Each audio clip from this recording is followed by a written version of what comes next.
দেশ জুড়ে লাগু হয়েছে সিএ, যার বিরুদ্ধে মঙ্গলবার ফের সুর চড়ালেন বাংলার মুখ্যমন্ত্রী। ভোটের আগে মোদী সরকারের সিএ আইন কার্যকরের সিদ্ধান্তকে ভাওতা বললেন মমতা বন্দ্যোপাধ্যায়।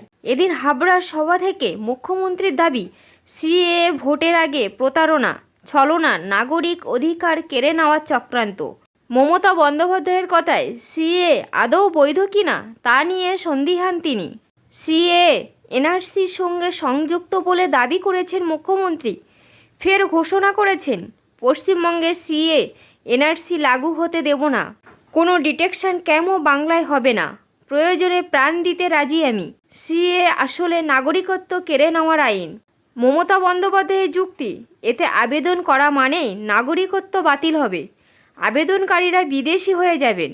একগুচ্ছ প্রকল্পের শিলান্যাস এবং সরকারি অনুদান প্রদানের পর সরাসরি সিএ প্রসঙ্গ কেন্দ্রকে তীব্র আক্রমণ করেন মমতা বন্দ্যোপাধ্যায়।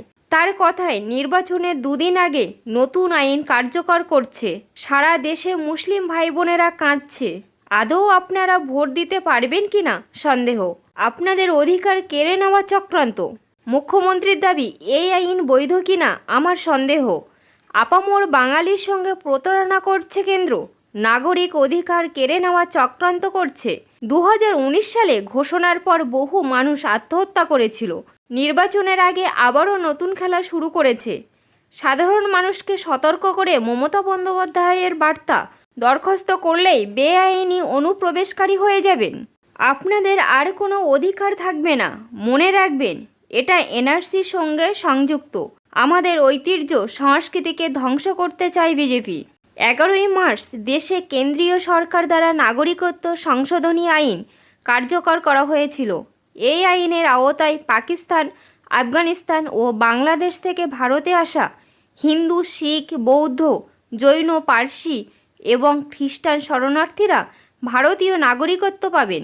ভারত সরকার শুধুমাত্র এই ধরনের উদ্বাস্তুদের ভারতীয় নাগরিকত্ব দেবে, যারা প্রতিবেশী দেশগুলিতে ধর্মীয় চাপে 31শে ডিসেম্বর 2014 আগে ভারতে বসবাস করছে।